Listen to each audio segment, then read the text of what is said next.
Good evening, everyone. Welcome to the CTO Conclave, the Networks of Tomorrow. We're going to be discussing transforming networks for 5G enablement.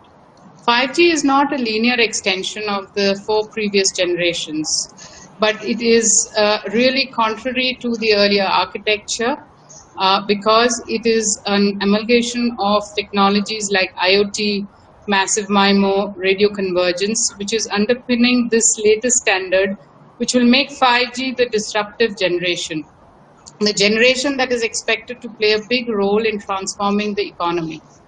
There are 3 main reasons for this. First, 5G will boost capacity enormously and take us decisively into the era of ultra-high speed with data transmission speeds potentially 10 times or even 100 times faster than 4G. Second, 5G will be disruptive because of its extremely low latency. The data transmission delay with 4G is in the order of tens of millions, while with 5G it will be less than in a millisecond, which is virtually real time. And third, the extensive network coverage of 5G will provide connectivity everywhere and support high connection densities with up to 1 million devices per square kilometer connected simultaneously.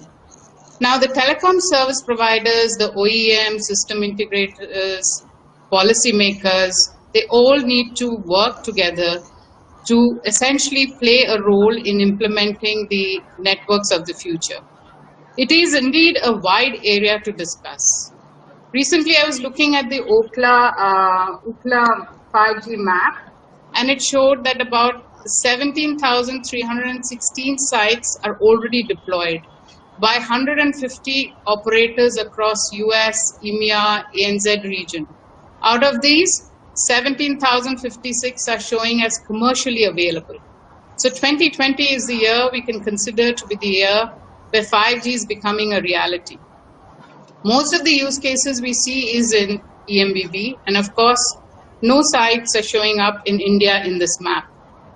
Now, therefore, we will talk about, in today's panel, some of the learnings that the panelists have seen from the global deployments, some of the challenges that we will face in the Indian environment, the use cases of 5G, the role of the policymakers, the change in the architecture and the infrastructure importance, whether it's cloudification, edge computing, fiber rollout, and last but not least, if we have time, we will discuss the impact of COVID on 5G rollout, its pros and cons.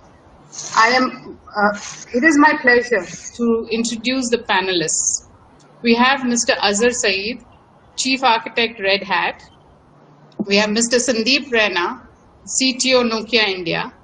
Mr. Randeep Singh, CTO, Airtel. Mr. Shyam Mardikar, Group Chief Technology Officer, Mobility at Reliance Jio. Mr. Rajinder Singh, EVP Technology, VIL. Mr. Badri Gomatam, Group CTO, STL, and Mr. Dan Rabinovitz, Vice President, Facebook Connectivity. Welcome, gentlemen, to this forum. Let me start by posing this question to the CSP CTOs, Randeep, Shyam, and Rajinder. What do you think are the learnings that you are seeing that is being gained by the global deployments as far as the infrastructure development, network upgrade, and the spectrum for 5G deployment is concerned? We can start with Randeep. Yeah, good evening, Amrita. I think we are seeing 5G deployment around the world, and the challenges we see are, first of all, the spectrum tranche has to be the right size. You can't just start spectrum at a very small tranche and then expect 5G to be give a great differential experience compared to 4G. So some places, some operators have launched with a smaller tranche of spectrum, and 5G is a little like a false start. So customers don't get a differential experience. Second thing, the countries where we see the experience is pretty good, the dependence on infrastructure is very valid. One is fiberization of sites. If you haven't fiberized and you are probably backhauling using an E-band or microwave, it is a problem. Second is the infra requirement itself, which is the power and space in all the towers, because 5G, at least general accepted norm is it will have a 32 TR MIMO panel. So there will be a challenge on infra side also to get it ready on all the sides. So these are the initial challenges. Second, what we see from a telco perspective is that it brings in a lot of growth of volume, but the business case doesn't stack up yet in terms of how do you monetize the extra capex and the opex which you spend. So I would say that 5G is an expensive proposition as far as operator is concerned to build up. So we really need those good use cases, affordable handsets, especially for India, because if you have to make any country have a mass adoption of 5G, it needs to have the 5G device in the hand of masses. You cannot have $1,700 device and expect 5G to be filled up. So I would say that these things are already showing up, that operators need to work together along with governments, regulators, OEMs to make this a success in India. And a good start is very important. A false start may actually dissuade people from adopting to 5G. Yes, very well said. Rajinder, your viewpoint, please. Yeah, thanks, Randeep, for initiating this discussion. And I fully agree with you, what you have said, the infrastructure challenges which are there, and the spectrum, which is the key raw material for any telco to put a 5G. We require the right tranche of the spectrum and the contiguity of that spectrum, and in the right band. That will be the key thing, and the first success factor, it will be there. Second, the pricing of that spectrum is very, very important. And all the telecom guys and the government and the regulator must see how it has happened in some of the Asian countries like Japan, Hong Kong, where they have put very low, almost free type 5G spectrum to initial to start with. So this gives lot of potential, lot of boost for the telco to roll out the network, invest in the rollout, and grow it further. That is second important thing. Third most important piece in the 5G network is it is not about the telco setting up the network or the customer using it. It is the whole ecosystem which needs to come up. So the ecosystem is dependent on the government, it is dependent on the telco, it is dependent on the tower cores, fiber cores, it is also dependent on all the industry, because a lot of the use cases are going to come from the industry, be it the manufacturing, be it from the retail side, be it from the medical sciences, medicine, everything, it will be coming from there. So everyone has to work together to come together in this and participate in this ecosystem to drive the right use cases so that we can really take the benefit of this fabulous technology which is there up, and we can make use of this technology. Thank you. You've raised a good point, Rajinder, on the use cases on the enterprise side, and we'll delve later a little bit more. Shyam, may we have your views, please?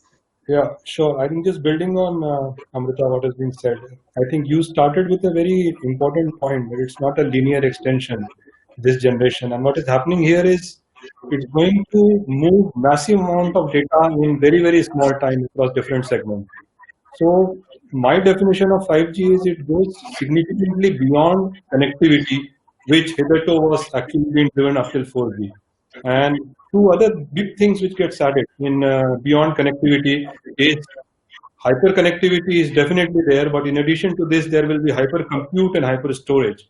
And all of these three holy trinity of communication, as I call it, they get amalgamated in what we can call as a hyper distributed network.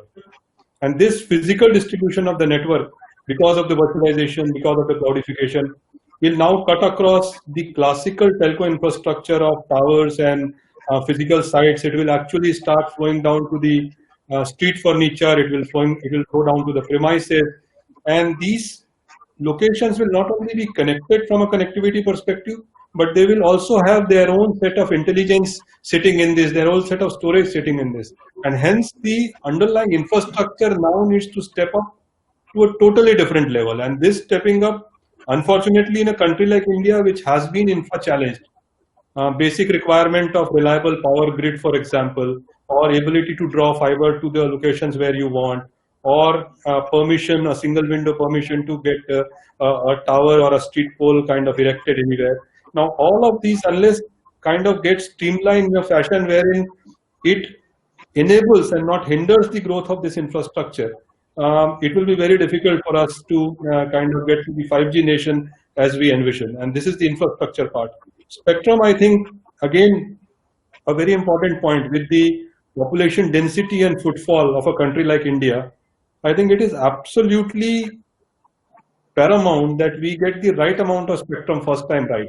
And I keep on saying when spectrum builds a network, it is like building a one-time network. Now, it will be very unfortunate if we build a one-lane highway where a two-lane is required, and then go back and add the second lane again, jeopardizing even the first lane.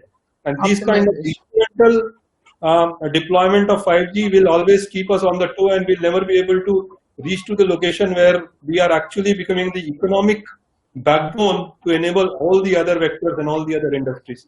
So I believe robust infrastructure policy, enablement on capabilities like power and street furniture and densification, right of way, right amount of spectrum at right point of time. Once this becomes the fundamental underpinning layer for 5G, then the device, services, and the industry ecosystem, the vertical ecosystem, can actually play a very important role on the 5G. Yeah, I mean, in that sense, it's quite different from the 4G and the earlier generation where it was linear. Here, you have to synchronize a lot of things, whether it's the compute, the storage, or the access part, the device part. So if I may pose this question to Randeep, in terms of the synchronization and the policy and getting the spectrum chunks that are required, what are you seeing in India? We did hear from the CSP CTOs on huge number of challenges. And what are you seeing as an OEM and, in the Indian environment? You are on mute, I think, Randeep.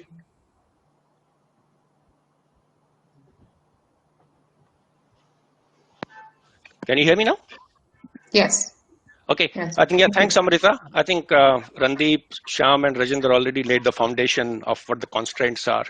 But when we look at it from a India standpoint and connecting that to the experiences that we have seen from the launches that happened in the global marketplace, we do believe that at the pace at which India is growing in terms of data consumption, in the 4G networks will really run short of spectrum very soon, with 200 petabytes of networks being carried on a daily basis, and that too with only 40-45% of smartphone penetration. Imagine if, the rest of 60% are going to come on the bandwagon, what will happen to the networks? So there we certainly see a need of a transformation of a network with an extension of 4G use cases to monetize that's available on 4G today, and new bands and spectrum for NR technology like 5G. And there also there's a lot of echo. We can hear you fine. I have it going at my end. So what we are also seeing is that some of the operators, or most of the operators globally, have really created a long-term network plan in terms of not only having a mid-band, but a combination of low-band, mid-band, and high-band, so that there's a clear roadmap available for operators.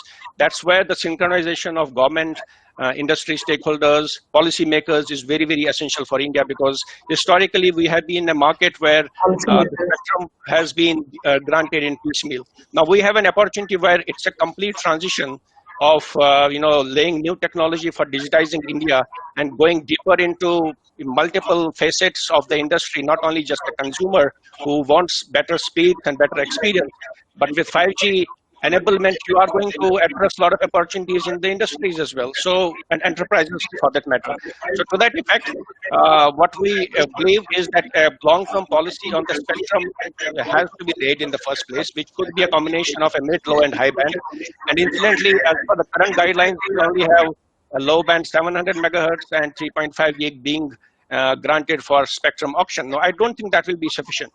The good part is that the first 100 megahertz on 3.3 to 3.4 is now expected to get cleaned, but even that 275 megahertz of spectrum stays, too short for a long-term plan. So we do believe that there must be some long-term policy on the spectrum. The second is, the pricing of the spectrum itself. So it has to be affordable so that the mission of digitizing India with the power of 5G can be enabled. And of course, from the global network launches, we are seeing that the consumption, as the networks are switched on, is becoming 2 to 4 times much faster than what it was in the LT case. So there is a proper rationale of what consumers and operators can derive from the power of 5G, but the affordability of spectrum, the quantum of spectrum, and the coherence policy between the stakeholders, including the industry policymakers from multiple ministries, have to really carve out a plan for India. I'm afraid if that's not done, the dream of getting 5G in India and getting India at par with rest of the world may not be fulfilled in the near time. Yes, there is a lot of cleanup that's required on the policy side, on the, even spectrum refarming, and all of that is also going to be important. If we shift our focus on the infrastructure side, and if I may pose this question to Azhar, cloudification is an important aspect, as Shyam put it across, very nicely. If you can explain the impact of why this is required, and what do you think is the preparedness of India in that aspect? Thank you, Amrita. I think there were a number of key important points that were raised by Shyam, Randeep, and Rajinder earlier in terms of what are some of the obstacles and roadblocks. But because if you look at the current deployments of 5G around the globe, majority of those are based on cloud-native principles, cloud-native platforms. And it's an opportunity, in my opinion, for India to actually leapfrog in terms of adopting cloud principles and actually deploying some of these technologies. Now, India is a giant software hub, right, of the world. India provides the most amount of resources to the world with respect to software. And so developing an understanding of software principles, software deployment models, automation, and zero touch and zero trust, it shouldn't be too difficult for India to adopt from a knowledge base and technology standpoint. I think the challenges with respect to what India is facing, particularly in terms of deployment of 5G, are no different than challenges Latin America is facing. I mean, I talk to operators around the globe, from America Wireless to Telefonica Latam to some of the providers in Asia Pac. They're very, very similar. But what have they done and how have they gone on? They have similar issues with respect to policy. They have similar issues with respect to infrastructure. What they're trying to do is instead taking an incremental approach to understand or develop an understanding in terms of how they could deploy cloud-native software-based infrastructures and reap the benefits from that in an incremental fashion, and then move on. So things like sandbox deployments, specific use cases, small cells as a way to experiment, into this space, and FWA, fixed wireless access, as a way to monetize the initial investments. You're not going to solve all things at the same time at an entire macro level, right? You can't solve EMB, URLLC, and IoT at a macro level at the same time. That requires a massive investment.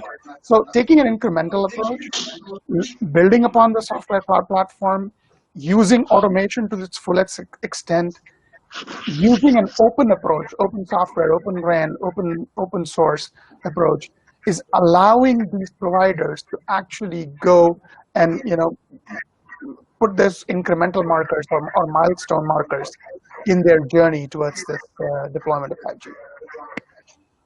You did mention most of the emerging markets in your conversation just now. Do you see that happening differently in the developed markets where some of these rollouts have already happened? Surely there is they're not limited by the same challenges, right? I mean, if you look at US's enormous amount of fiber available in the ground, that is one of the biggest challenges of India. So backhaul capacity, front haul capacity, right? And getting that low latency type of services. So that's not an issue here. The issue here is different. Issue here is how do you continue and not shoot yourself in the foot in terms of your legacy market that is already giving you enough, and then put in new technologies in the front of it. Whereas in some of the other countries where that's not the case, their challenges are different. They don't have baseline infrastructure in terms of front haul capacity in particular. If you want to go deploy Open RAN, you need front haul, you need fiber. If you want to go deploy high bandwidth capabilities, you need a lot of backhaul capacity as well. So from that standpoint, what they're trying to do instead is looking at dense urban, deploying FWA in the urban, dense urban, because they can address those type of markets initially, and then monetizing their investments through FWA, fixed wireless access, and then moving on to looking at broader coverage issues, broader sets, and also looking at sandboxed use cases, whether it is edge, low latency sandbox use case, campus, industrial automation, Industry 4.0, these type of very specific areas where they're looking to deploy. Thank you. So infrastructure is important. If I may pose this question to Badri, we spoke about fiberization. Your company does a lot in terms of the fiber rollout. What are some of the priority areas that you see where companies like yours can support within the given Indian circumstances? Absolutely, Amrita. Yeah. So basically, I think if you separate the problem into two parts, India or developing markets and the global markets, fiberization, surprisingly, is still the need of the hour. Even though the fiber industry has been, up and running for the better part of 30 years, if you look at the global consumption, advanced economies are still purchasing fiber, even though this year has been a very slow year in terms of the economic impact. And one of the fortunate, spots for people like us has been that the continuity of our business and the need for people like us to show up and deliver what we do best, right? Just support the connectivity infrastructure. If you look at it from the perspective of the West, it is like what Azhar was saying. You need to develop, low latency front haul. There already are fiber routes in there, but they're not good enough for the case of certain demands that the 5G expansion is looking for. So there are alternate patterns like fixed wireless access, expansion to the fiber to the home, and fiber to the enterprise. But if you look at markets like India, Southeast Asia, or Africa and other geographies, fiber is kind of a greenfield area. You still have to expand. Fixed penetration is still on the order of less than 10%, right? Compared to even China, which is on the order of 60, by some estimates, maybe 80%. So that part of connectivity is still going to drive the underpinning, reasons or something like this has to happen before 5G becomes important, right? But what are the needs for service providers today is clearly the mobility is as a paradigm is now well established. Handsets are getting cheaper. People want this. It is not just about connecting 15 years ago your PC to the internet. You have to be mobile all the time. To get that kind of experience in mobility, this kind of high bandwidth penetration has to be ubiquitous. Densification is the word that the industry uses, but densification on a far larger scale, supporting small cells, supporting millimeter wave fixed wireless access, supporting indoor configuration, supporting macro towers, and then I think Randeep Sekhon mentioned the large 32T, or maybe it was Shyam who mentioned the larger antennas, configurations, 32 transmitters. These are going to consume lots of bandwidth. Then that plus the gateway infrastructure required at the cell sites, there is just going to be a proliferation of this. The problem that the industry has to solve now is how do you get this done once and get it done right? And in markets like India, I think we have had not a very good record of putting fiber in the ground and making it reliable for for posterity, right?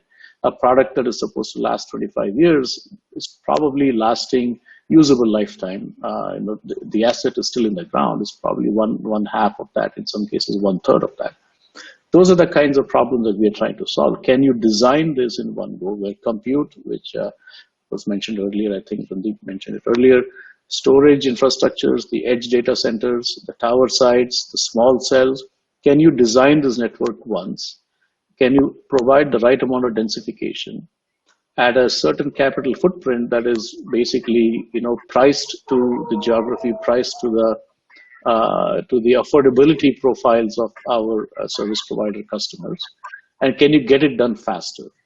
So you can get it done fast or benchmark it the way it is done in Western worlds. But in India, I think you spend a lot more time in trenching and ducting and maintaining the integrity of these things.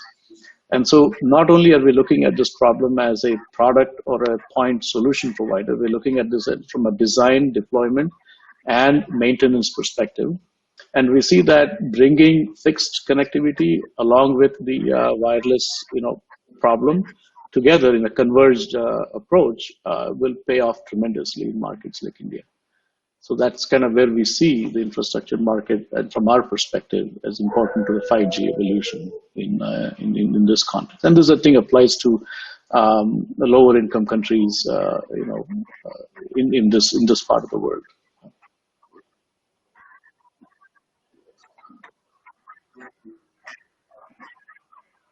Am I audible? Yeah. Yes. Yes. So if I move to Dan, it said that 5G will become the foundation to accelerate the.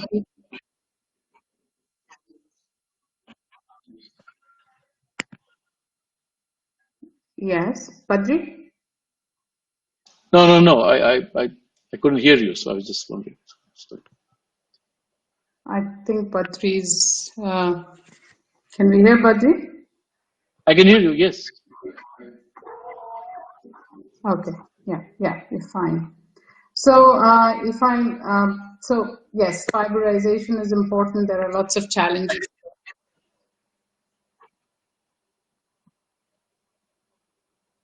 If I move on to Dan, yeah, sorry for this interruption. So Dan, if I may pose this question to you, Industrial 4.0 is happening, and 5G is going to play a big role on the enterprise side. So what do you see the impact of 5G on enterprise, and what is the specific role that companies like Facebook and other OTTs are playing in this, in terms of usage and in terms of participating in the rollout itself? Yeah, thank you, Amrita. I think one of the things I can start with is the group that I represent, Facebook Connectivity. Our real focus is on getting more people online to a faster internet. And our second focus is really collaborating with partners in the ecosystem to help transform the underlying economics of developing and operating telecom networks. So I really appreciated listening to all the perspectives of my fellow panelists, because if you really dig a little bit deeper here, capacity, we could have tons of capacity if we had more spectrum and we just densified 4G networks. And I think, we sometimes forget that like the laws of physics are not changing, and kind of like Moore's law, we're getting very, very close to Shannon's limit in terms of coding complexity, right? So we can't get that much more information per hertz through a 5G signal versus a 4G coded signal. So one of the questions we ask is like, what is the fundamental benefit of 5G, not only to the industry, but to people? And when you really look at it, like, handsets are more expensive. So the affordability aspect is going to be delayed somewhat compared to what we've been able to achieve with, first 2G, 3G, and 4G handsets. Those cost curves have come down obviously very quickly. And then the densification aspect is hindered by things like access to fiber, reliable power, all of those other things that the rest of the panelists talked about. And finally, like some of the really big speed gains in 5G are occurring because there's more use of mid-band and particularly millimeter wave spectrum, where you get what I would call islands of awesomeness, which can be very, very impressive. And I think I'll get to the enterprise part of this shortly, because I think the latency aspect of 5G is particularly interesting to enterprise applications. If you're looking at factory automation and you need to be able to control, robotic arms, or just have very accurate control systems or IoT systems in place that are latency sensitive, 5G can be really, really helpful. But if you look at that application and that use case, I think enterprises will be willing to pay a premium for something like that, but people on their normal internet access probably are not going to really so much as they would just feel the difference in having, more capacity and more fiberization everywhere. So I think there's this really interesting, challenge for the entire industry, and I think it's true in developed markets as well.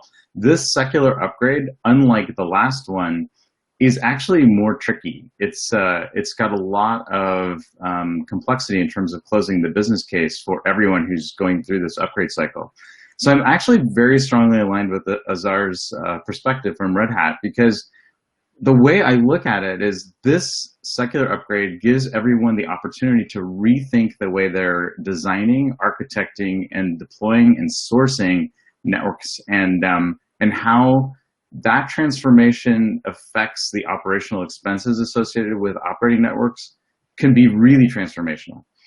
And that can have a very significant impact also on the enterprise, because you could imagine now you could be deploying private networks fully, cloud native with distributed packet cores, all of the intelligence that you need at the edge with a minimal amount of dependency calling back into a central core, for example. Some of those things are really, really transformational and potentially opportunities for new sources of revenue for telcos. But I think it's a sobering moment for the entire industry. And I think in India, just because of the challenges of getting enough spectrum, of getting deep, reliable fiber available so that you can densify, whether that's 4G or 5G, those challenges remain. So I think we have to have a very, let's say, realistic and sobering view on this, and recognize that one of the biggest opportunities is still, how do I transform the total cost of running and owning a network, which I think is one of the great opportunities for India to leapfrog the rest of the world. So I strongly agree with Azhar. Like, India has more talent density in this domain than pretty much anywhere else on the planet, and I think it's an opportunity to kind of demonstrate leadership here in a way that we haven't seen in the past. Yeah, so, it's seeming like a very big challenge, infrastructurally, getting the spectrum in, looking at the use cases on the enterprise side also, where people are excited, but they're not very sure about the revenue stream. I'd like to go around and especially ask the telcos on where do they see the revenues coming from for 5G. Because it's quite clear that it is leaning more towards the B2B business side, where possibly there's some revenue stream. On the B2C side, more bandwidth, more latency. How much more would you get? Some comments from you in relevance to the Indian environment is going to be very helpful. Rajinder? No. Rajinder. You want to start, Rajinder? Mute. You're on mute. Yeah. So thanks, Amrita. So as I was sharing earlier, the use cases are really, really very important, and these has to be co-created, whether it is done with the industry or with any user segment, whether it is medical sciences or with the agriculture, retail, it has to be co-created. And I can give a simple example. India has a huge opportunity now. On one side, government is also pushing Make in India. That is a big program which is going, we are bringing manufacturing here in India. And earlier, the Chinas and the Taiwans were the manufacturing hubs in the past 2 decades. This is a great opportunity for India to become the real manufacturing hub. And if that is opportunities there, government is also behind it. And this is the technology. If you co-create along with that and build that use cases, be it automation, be it robotics, be it end-to-end quality production, which is there, and manufacturing, and build the actual use cases through the software engineering and the real manufacturing work over there. It can be phenomenal use case which can come. And also the trends are pointing out that the first initial benefits which are going to come from the revenue streams are largely from the manufacturing. That is the first thing which is being seen, that something will come from that. And India is just at the cusp of that. So we should use this Make in India opportunity. Government should work along with all the telcos and the whole ecosystem to make this opportunity a real opportunity, so that India can leverage the 5G technologies. We can benefit the use case also, and we can really become the manufacturing hub of future, producing real quality products out of India as a manufacturing. That can be the one big benefit which can be there. Second, as India needs, okay, the use case of the rural, which is there, okay, providing the medical services, okay, that can be a huge opportunity over there with the low latency services, the coverage penetration which we can get, and the immense bandwidth which we can get, okay. And here again, government can work very closely with the telcos and the infra providers because they have laid huge fiber.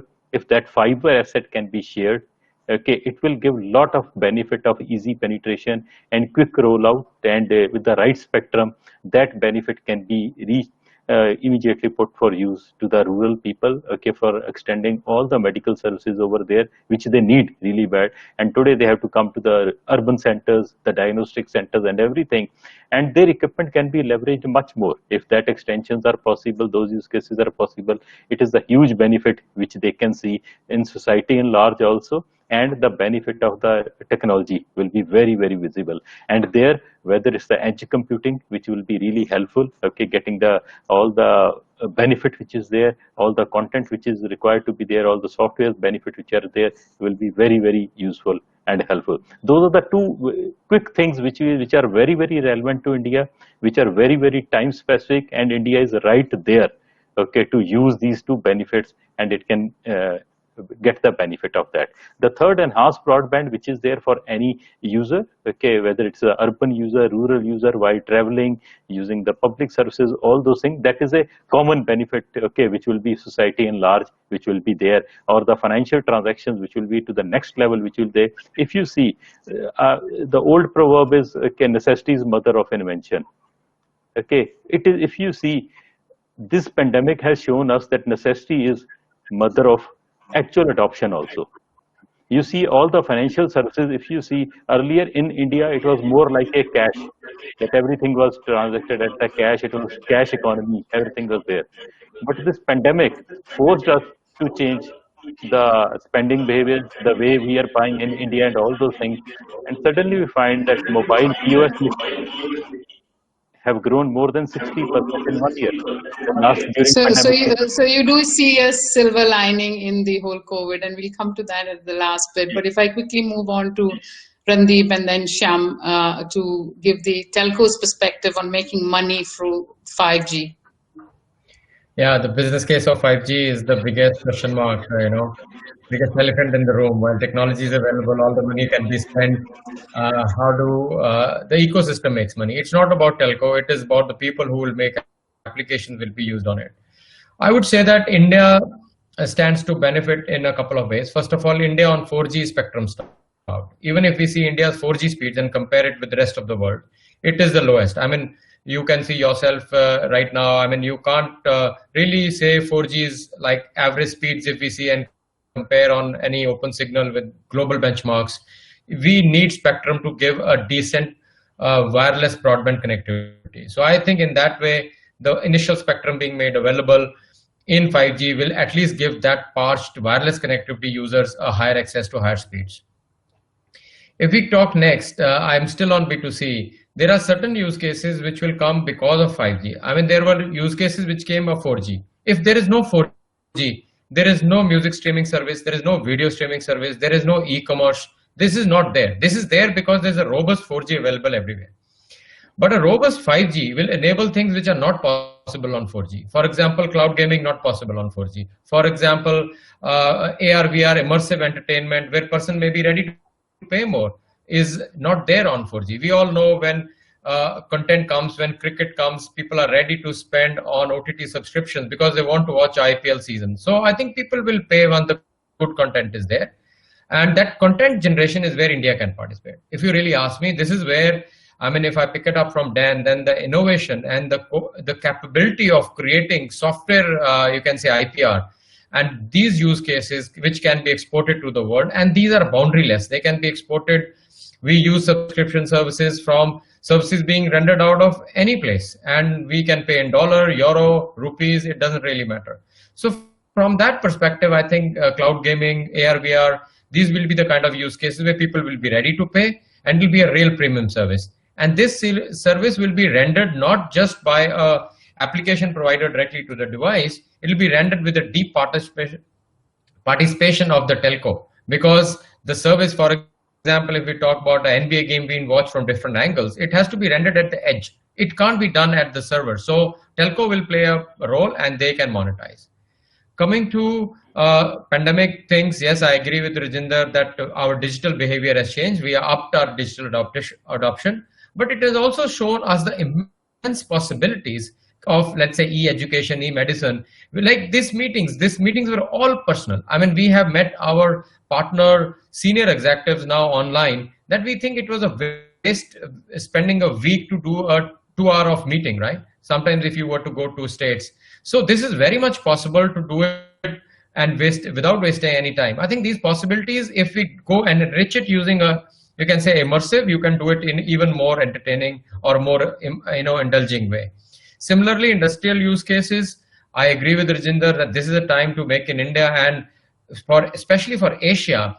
I think India has seen telecom operators. Nokia, our colleague Randeep is here. They have a factory here. They supply to us from here. I'm sure 5G also will be supplied from here.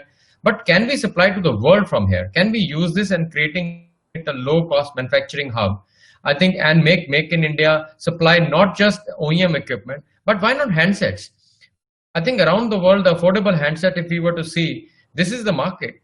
Millions and millions of handsets sold every day. Can we create a 5G handset, which is really affordable, and then make this as a distribution point, not only to mass Indians, but also to the world? And then load on it, those applications could be a gaming application, could be entertainment, education, and this is what we can give to the world. I am feeling excited that if nothing else, by the time 5G becomes everywhere available kind of a service, but the basic triggering of thoughts of innovation and the possibilities with the other two legs of 5G, which is cloud and analytics, which comes through the connected devices giving so much, we can do a lot. So I don't think we should wait for 5G to be ever prevalent in India, but we should use this trigger to start developing things and creating a mark on the world in this domain. I'm glad you're feeling excited, and let's hear Shyam's views on this before I conclude, because we will be running out of time soon. Shyam. One of the best things, Amrita, about us, wanted to start philosophically, is as human beings, the moment we get something, we are very good at creating usage for what we get. So I'm sure, this coming decade is going to show us what we don't know at this point of time, and that is going to hit us hard as the years pass by. Actually, I remember writing an article 5 years back, and I called it the story of 3 V's, and that kind of set time in India.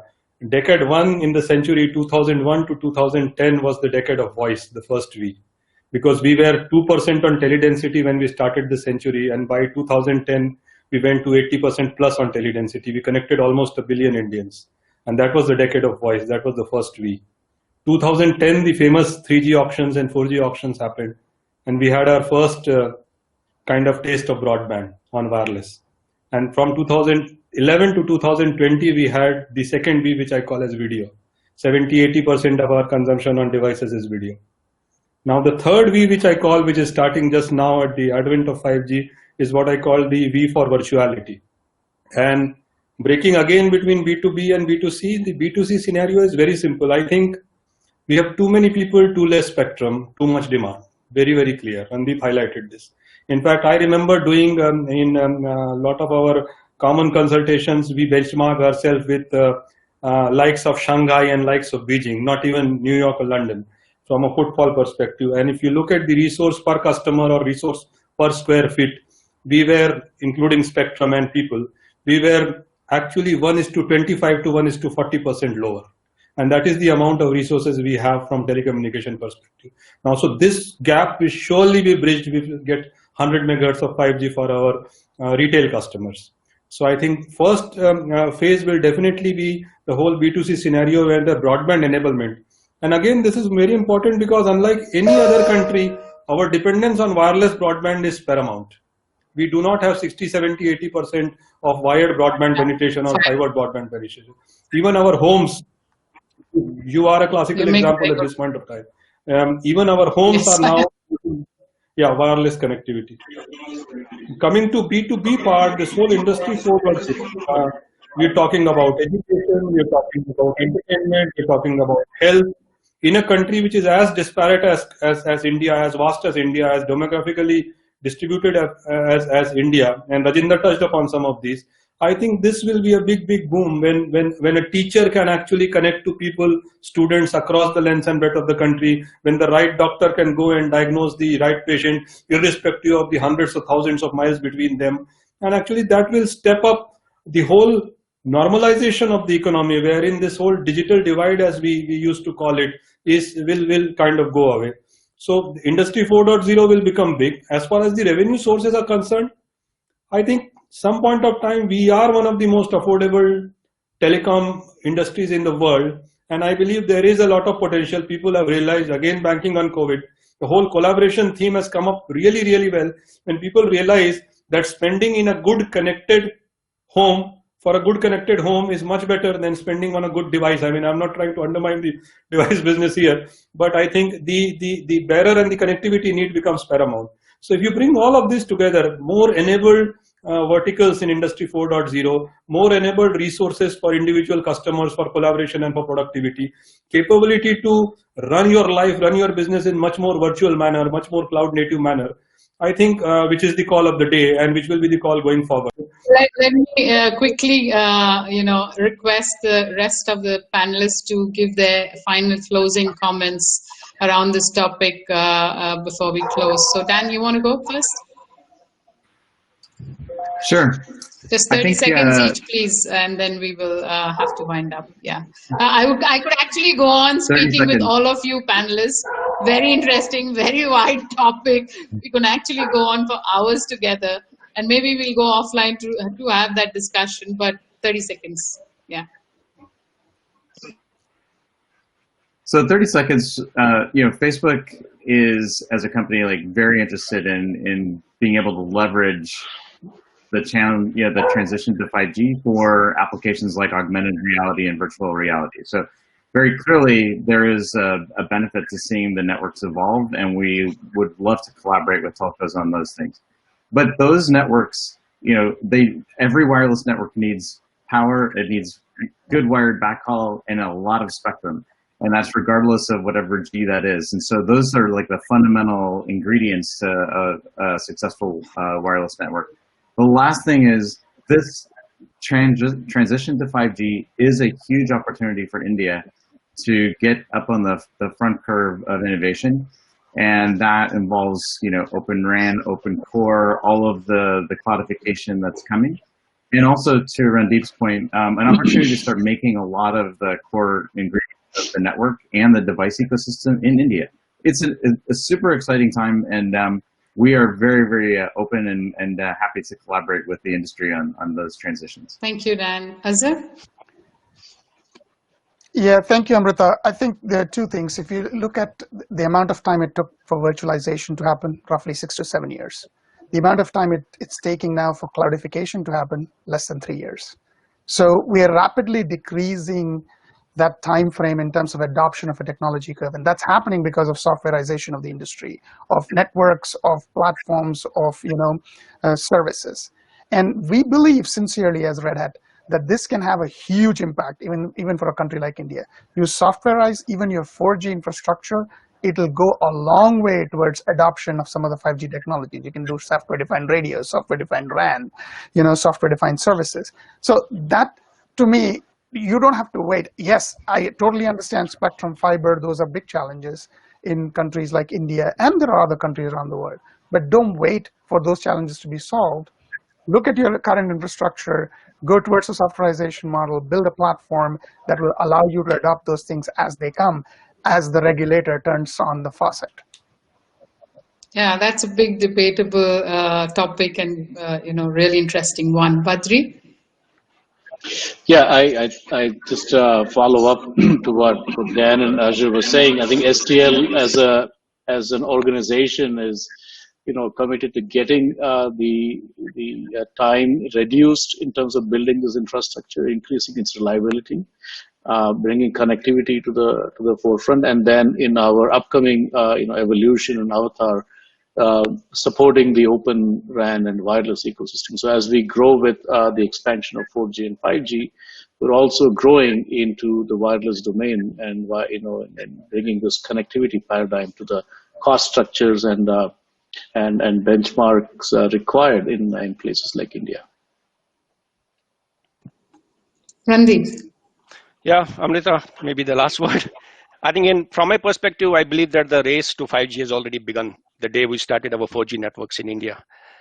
Technology is proven already. More than 100 networks are running this technology. The basic ingredients behind this technology in terms of standardization, specifications, especially massive MIMO, it's working. And we believe that the future currencies of the network will be dependent on 4 key pivots. One would be through the video consumption that we see grow every day. The service orchestration, which will be led by artificial intelligence, machine learning, concepts, and then the IoT. Some of it will be driven by IoT, where we have to go to the industries and automate them. And a lot of that would mean also how we move from 1 million base stations today in India to maybe another 1 million industries to get connected onto this new, wave of technology. I believe that, from a readiness standpoint, India is already ahead of the curve in terms of having virtualized the core piece. SDNs are now getting implemented in the transport. Technology is ripe. So the race has already started, and there's no way India can escape this race now. It's just a matter of time that the policy making in terms of the auction and the spectrum availability is made clear. And the business case will have to get co-created together with the ecosystem partners. And here we are. Thank you, Randeep. It was really an interesting discussion we had. As I said, it's a huge, big topic. But what I did like about the whole discussion is that we started off with challenges, yes, on the infrastructure side, yes, on the spectrum side, a lot of synchronization required between the CSPs, the OEMs, the regulators, and so on and so forth. But towards the end, we did conclude that this was something that India could be looking forward to. There are use cases that would be really taking off, both on the B2C side because of the pent-up demand and the fact that wireless is what the rural India and most of the country is dependent on. And also on the B2B side, we see a few use cases, and we can co-create the business case as Randeep was mentioning. Right. Thank you very much, everybody, for taking the time out and having this conversation. I do hope you all enjoyed it. Thank you. Absolutely. Thank you so much. Thank you. Thank you, Amrita. Thank you. Thank you, Amrita. Bye.